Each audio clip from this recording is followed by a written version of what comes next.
Hello students, আশা করি সকলে ভালো আছো।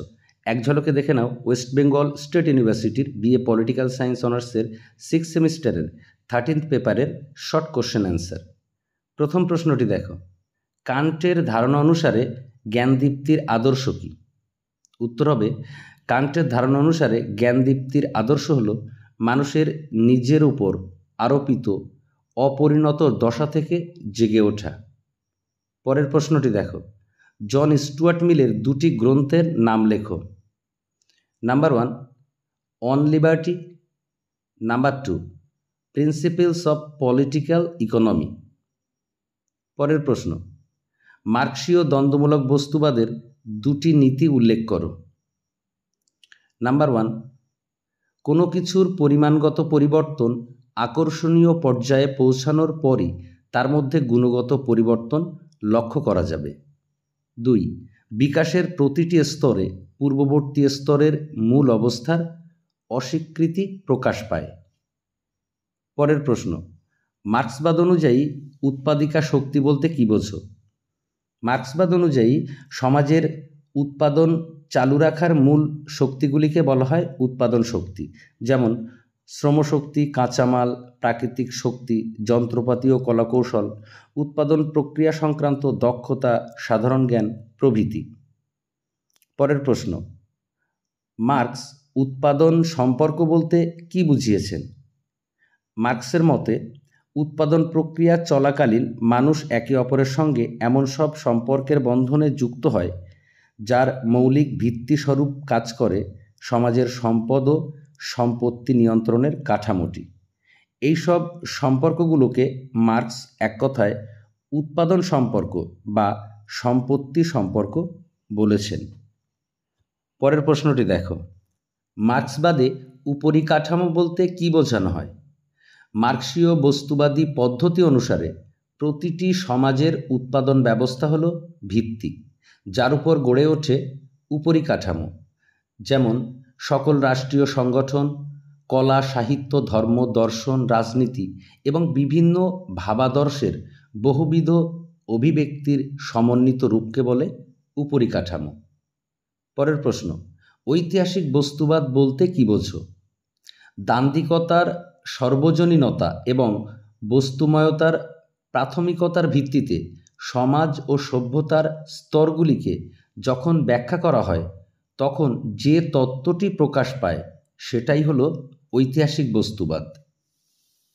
পরের প্রশ্ন, মার্ক্সবাদের উৎসগুলি উল্লেখ করো। লেনিনের মতে মার্ক্সবাদের উৎস সংক্রান্ত 3টি ধারা হল: 1, ব্রিটিশ ধ্রুপদী অর্থনীতি; 2, জার্মান ভাববাদী দর্শন; 3, ফরাসি সমাজতান্ত্রিক চিন্তা। পরের প্রশ্ন, নাগরিক সমাজ বলতে কি বোঝো? নাগরিক সমাজ হলো সমাজের ক্ষেত্র যা পরিবারের বাইরে অবস্থিত কিন্তু রাষ্ট্র বা বাজারের অংশ নয়। সাংস্কৃতিক, সামাজিক, ধর্মীয় বা অন্যান্য অবাণিজ্যিক বা অরাষ্ট্রীয় যৌথ সাধনার জন্য গঠিত স্বেচ্ছাসেবী সমিতি এবং সংগঠনের ক্ষেত্র। পরের প্রশ্ন, হেগেলের রাষ্ট্রতত্ত্বের মূল বক্তব্য লেখো। হেগেলের মতে রাষ্ট্র একটি সচেতন নৈতিক আদর্শ সম্পন্ন ব্যক্তি যার আত্মজ্ঞান ও আত্মোপলব্ধির ক্ষমতা আছে। সুতরাং রাষ্ট্র একটি অতি মানবীয় সংগঠন যা সর্বশক্তিমান ও অভ্রান্ত। সকল ব্যক্তি ও প্রতিষ্ঠানের ঊর্ধ্বে এর স্থান। পরের প্রশ্নটি দেখো, হেগেলের রাষ্ট্রতত্ত্বের 2টি সমালোচনা উল্লেখ করো।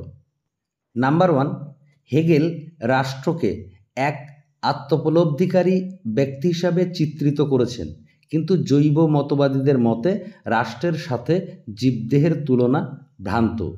নাম্বার 2, হেগেলের রাষ্ট্রতত্ত্ব ব্যক্তি স্বাধীনতা ও ব্যক্তি স্বাতন্ত্র্যের বিরোধী।